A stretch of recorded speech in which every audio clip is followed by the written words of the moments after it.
Ladies and gentlemen, children of the interwebs out there, Sebastian Envy, Strong Style Cinephile, and let's talk The Flash, the 90s flashback time loop episode, or as I like to call The Flash. How is it going to disappoint me again this week? That's just my name of the show. It'd be like The Flash. How is it going to disappoint me this week? The gist of the episode is they are looking for the forces. We have Fuerza, we have Psych. They are forces. Fuerza is a strength force. Psych is a mind force.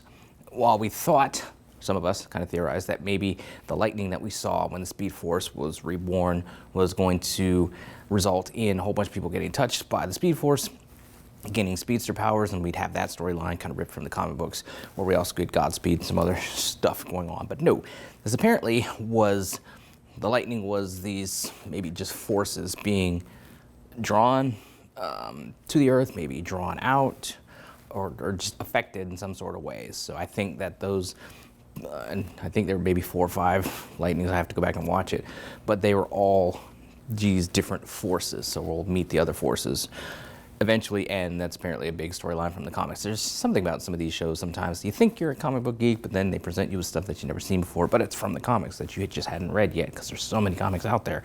This is one of those cases where it's like, I didn't read that storyline. I'll probably go, because I've got my DC app that I pay for. It gives me access to comics and stuff. I have the one for DC, I have the one for Marvel.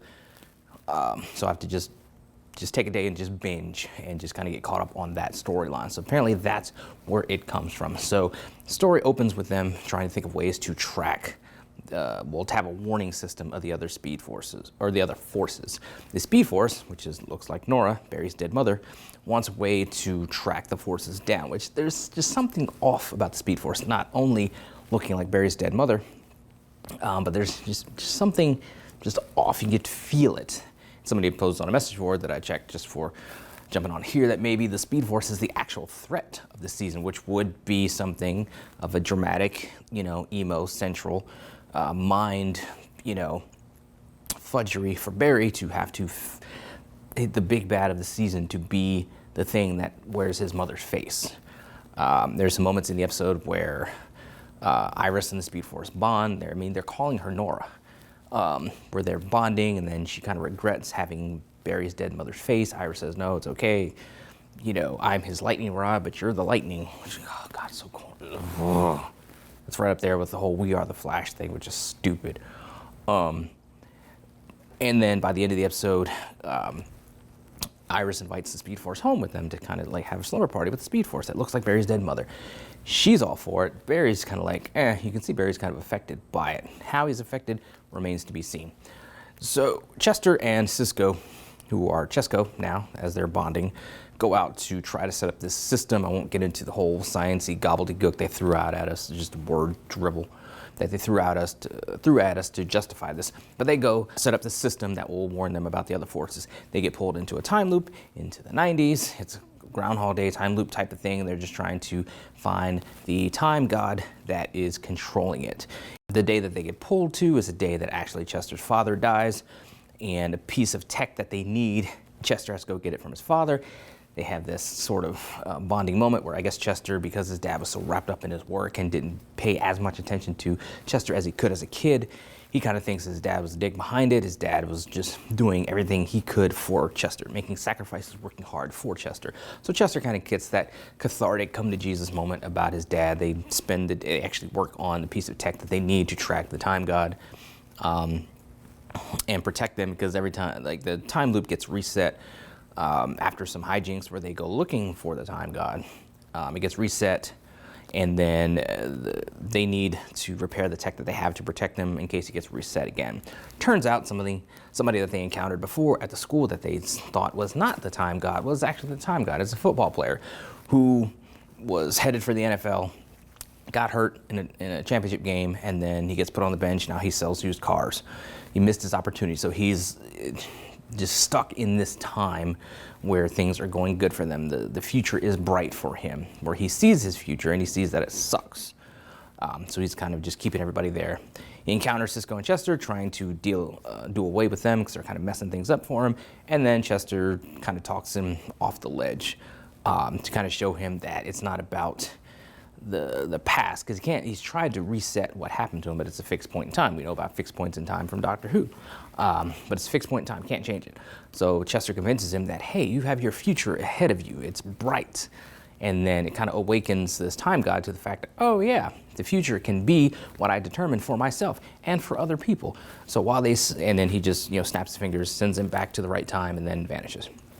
So while they solve that problem, they might have opened Pandora's box of sorts by giving this time god the inspiration to be able to think he can go do other things. So I'm sure that's going to bite him in the butt eventually. As this was going on, people in the present were being affected. I saw a Roman guy pop up earlier in the episode. You see dinosaurs, see the cast get thrown into period piece, costumes and stuff like that, because that's easy to do. And then everything goes back to normal once the time god kind of resets things and sends them back. Like I said, this could bite them in the butt down the line. Once again, it's the power of the pep talk that saves the day.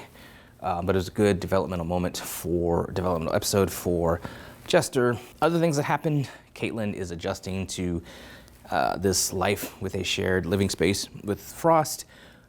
We knew from the last episode they were separated for whatever reason.